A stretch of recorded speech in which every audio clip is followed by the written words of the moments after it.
Hey everyone, Mark here. Today I'm going to be looking at 3 things that you should be aware of before you buy a Tobii Eye Tracker for Microsoft Flight Sim.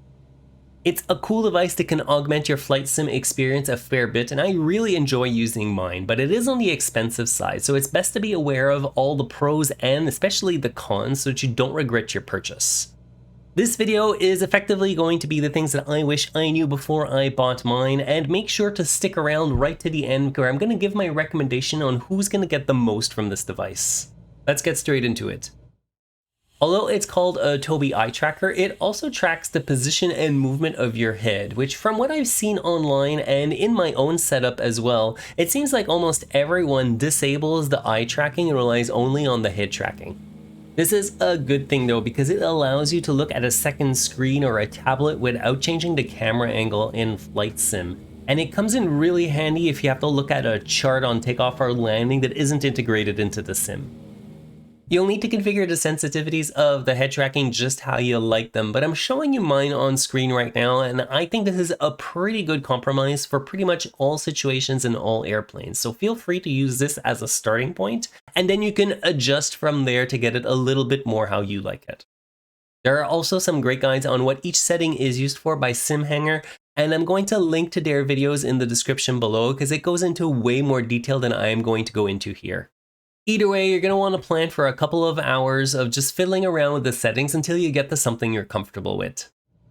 While I've got a few seconds here, I do want to remind you, if you get some value from this video, to please make sure to hit the like button and think about subscribing as well. I publish a new video every 2 weeks with tips, tricks, and tutorials for Microsoft Flight Simulator, and your likes and subscribes are what keep the channel growing. Now, even once your settings are where you want them, it's still going to take some time for you to get used to using it while you're in flight. I had never really realized how much I actually move around in my seat, and I had a little bit of an adjustment period where I had to get used to just staying a lot more still. Looking left and right takes a little bit of getting used to as well, because you have to turn your head but keep your eyes centered on the screen so you can see where you're going, kind of like you can see me doing in this pre-recorded video right now. And it definitely feels a little bit strange when you start, but you get used to it pretty quickly. It's also hard to control the dials and knobs unless you lean in like I am right now, and even then in bumpy weather it can be pretty difficult. So for that reason, what I do is make sure I've set up everything in the avionics ahead of time, and once the eye tracker is on, I can focus just on the flying. That ability to lean in though is probably the best feature of the eye tracker because it feels really realistic to do it this way, and I use it all the time when I'm doing my base to final turn to make sure that I'm lining myself up properly. My takeoffs and landings overall probably suffered a little bit when I first started using the Tobii Eye Tracker, but once you're used to it, it's all good. One thing that's important to realize is that you likely won't use the tracker for the whole flight. I use it mostly for taxiing, takeoff, and landing because that's when I'm looking around a lot. But once you're settled into a climb or cruise, there isn't really much point to keeping it on. Probably the biggest thing to be aware of though before you buy one is the mounting location for it. It has to be installed on the monitor that's directly in front of you. It can't be above, offset at an angle. Any of these other positions simply won't work. This might not seem like a big deal at first, but it has to have a direct line of sight to your eyes, which means there can't be anything between it and you. Like say, for example, a slide stick or a yoke. Any of these are going to cause false movements. I've seen a few people with the TCA Boeing yoke specifically that have had this problem. When it's fully deflected left or right, it comes up just high enough to block the Tobii, and at that point their camera angle changes even though they didn't move their head.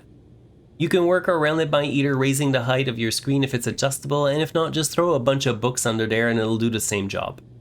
In my situation, I have the TCA Captain's Pack, and it's not really a problem. I'm able to have both the throttle and the side stick off to the side far enough that doesn't really affect my flying. And as you can see, I even have my microphone right there, and it's just off to the left. It's not ideal, but it works. Speaking of potential problems that you might have, I'm going to link to a thread in the Flight Sim forums with a bunch of solutions to common issues that others have had with the Tobii. Things like conflicting software, the Tobii not working when you switch windows, and a couple of other things that came up as well.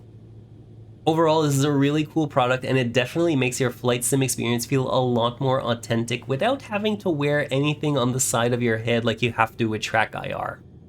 I got it when I had fairly low system specs with a GTX 1660, and it didn't affect in-game performance at all, so for that reason I really recommend it for people who can't or don't want to go the VR route.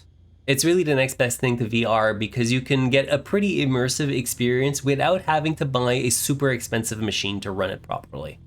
The Tobii Eye Tracker itself isn't cheap though, so for that reason I'd probably still leave it as a nice to have for the average simmer, but for someone who really enjoys their simming, it's definitely going to be worth it. I hope this video helped give you a little bit more info on if the Tobii Eye Tracker is for you, and if you did get some value from this video, please make sure to hit the like button and consider subscribing as well.